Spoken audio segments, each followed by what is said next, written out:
नमस्कार, मी लतिका। आज मी तुम्हाला झटपट असे अर्धा किलो तिळाचे लाडू बनवून दाखवणार आहे। त्यासाठी बघा हे अर्धा किलो बिन पॉलिशचे तीळ घेतलेले बघा अशा पद्धतीने। ह्याला आणल्यानंतर बघा मी चाळून थोड्या वेळ उन्हात ठेवले होते आणि पूर्णपणे साफ करून घेतलेले आहेत। काय खड्या जाळी असेल तर बघायची।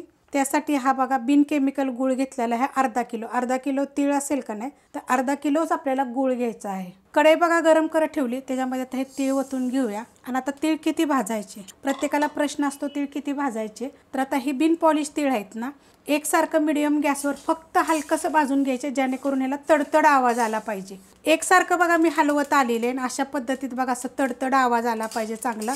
एकसारखं एका जागी पण ठेवू नका, कारण की असं हलवत आल्यावरच असा आवाज येतो तडतड की भाजले जातात। आता ही नाही मी काढून घेते। काढून कशात घ्यायचं तर अशा चाळणीमध्ये काढून घ्यायचं, जेणेकरून आपण जर तीळ वतले ना तर त्याला पाणी नाही सुटलं पाहिजे। तर हे मी काढून घेते। कढई गरम करत ठेवली, त्यामध्ये आपण आता हा गूळ टाकून घेऊया। गॅस आहे मीडियम। आणि गुळाला काय केलं आहे माहिती आहे का, अशी ढेप मिळते ना छोटी, तिला अशी सुरीनं कापून किंवा खिसून जरी घेतली तरी चालते। आता आपल्याला काय करायचं, पहिला तर ह्याला वितळून घेऊया आपण। गूळ खिसून घेतला का नाही बघा अशा पद्धतीत लगे वितळला जातो। गॅस आहे मीडियम आणि हा मोठ्या बर्नेलचा आहे। त्यासाठी काय करायचं, गूळ जेवढा होईल एवढं खिसून घ्यायचं, म्हणजे झटपट होतं। आता ह्याला मी पूर्णपणे बघा वितळायला नाही, आपण ह्याला पूर्णपणे वितळून घेऊया। पूर्णपणे बघा गूळ वितळलेला आहे। जेव्हा आपला ह्याचा पाक बनायला लागतो का नाही तर असा वरती फेस येतो। गॅस एकदम मी बारीक आता करणार आहे आणि एकसारखं आपल्याला हलवत राहायचं आहे बघा। हे सगळं केलं तर मीडियम गॅसवर। थोडंसं एका प्लेटमध्ये मी पाणी घेतलेलं आहे आणि आपल्याला काय ह्याचा कडक असा बिलकुल करायचा नाही आहे, असं फक्त गुळी झाली पाहिजे। तर बघा हे अशा पद्धतीत गुळी झाली पाहिजे, दगडागत कडक अशी तुटली पाहिजे अशी काही गुळीची जरूरत पडत नाही। अशा पद्धतीत फक्त अशी गुळी झाली पाहिजे, मस्त झालेला। आणि आपण बघस्तोवर ही लक्षात ठेवायचं, बघस्तोवर सुद्धा ही आपल्या बारीक गॅसवर असल्यामुळे तो पाक तेवढा होतोच। ह्यात हे गुळी टाकून घेणार आहे। ह्याच्यात टाकणार आहे वेलची आणि जायफळ, एकदम न कळत जायफळ आहे। 3 विलायची साखरेमध्ये कुटून घेतलेले आहेत।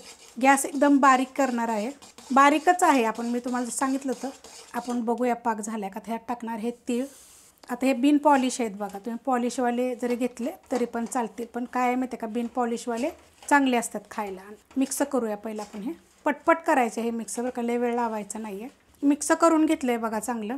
आता त्यात टाकणार 1 वाटीभर शेंगदाणे, ते वजनाला 150 ग्रॅम शेंगदाणे घेतलेले ते चांगले खरपूस भाजले आहेत आणि त्याची मी साल काढून असे मोठेच ठेवलेले आहेत, जास्त बारीक वगैरे केलेले नाही आहेत। गॅस बिलकुल वाढवायचा नाही, गॅस बारीकच आपल्याला ठेवायचे। आता हे एकजीव करून घ्यायचे, जेणेकरून शेंगदाणे गूळ तीळ सगळं मिक्स झालं पाहिजे एकत्र। जर तुम्हाला नको असतील तर तुम्ही शेंगदाणे जरी नाही टाकले तर चालतील, पण लाडवामध्ये जर असं शेंगदाण्याचं थोडंसं असेल ना तर चवीला छान लागतं।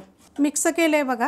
त्याच्यामध्ये काय करणार आहे माहिती आहे का, आपलं तूप घेणार आहे, हे 2 चमचे टाकणार आहे, छोट्या आकाराचा चमचे।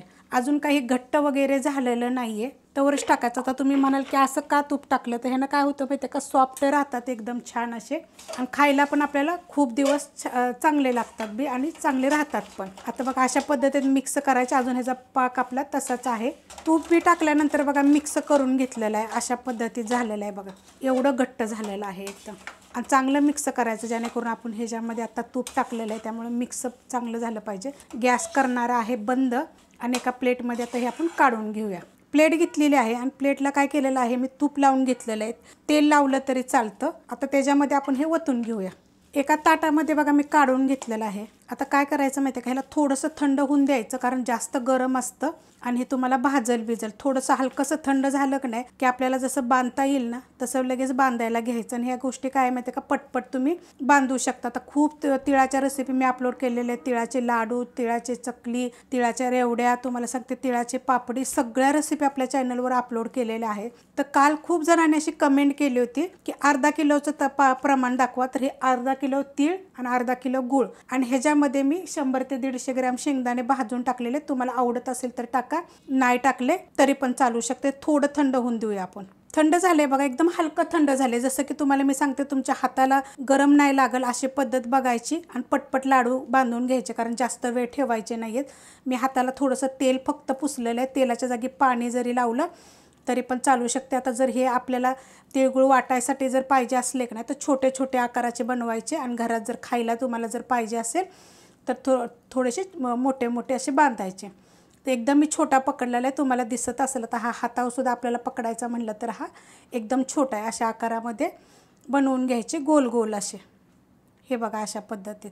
आणि थोडेसे हलकेसे परत जास्त तर हे गरमच आहे, थोडेसे हलकेसे थंड झाले की नाही तरीसुद्धा तुम्ही ह्याला आकार देऊ शकताय. बघा हे असं असं असं केलं की नाही की गोल मस्त होतात. नाही तर एक चमचा वाटीचं करायचं काय तर छोटं, त्याच्याप्रमाणे एकसारखे लाडू बनवून घ्यायचे. तर आता बनवायला काय मी एकटीच आहे, तर मी अशा पद्धतीत सगळे लाडू बनवून घेते आणि मग मी तुम्हाला हे दाखवते ह्याचे लाडू किती होतात ते. बनवून झालेले आहेत बघा, मी छोटे मोठे बनवलेले आहेत कारण एकटीच होते बनवायला. आणि हे कसं माहिती आहे का, थंड व्हायच्या अगोदर बनवायचं असतं. तर मी पटपट असं बनवून घेतलेलं आहे बघा. अशा प्रकारे हात होतात, एक तर बरोबर बनवायला लागतं. एक चमच्याचं मापान असं दाबून केलं की नाही की लाडू होतात पटपट. मग अशा पद्धतीने बघा एवढे लाडू बनवून घेतलेले आहे. तुमच्या आवडीप्रमाणे थोडेसे छोटे मोठे बनवा, मस्त एकदम सॉफ्ट असे होतात, एकदम चवीला ते छान लागतात का नाही बघा. हातानं फोडताच फुटले जातात बघा, मस्त असे होतात. म्हणजे जर तोंडात जर टाकले ना तर वयस्कर असो कोणी पण असो लगेच खाता येईल अशा पद्धतीत हे लाडू होतात आणि लास्टपर्यंत असे राहतात. आणि टिकायला तुम्ही खूप दिवस हे लाडू छोटे छोटे बनवून जर ठेवले ना खूप दिवस टिकतील. तर अशा पद्धतीत ही रेसिपी बनवलेली आहे. रेसिपी आवडली तर लाईक करा, सबस्क्राईब करा, कमेंट करा आणि शेअर बी करा.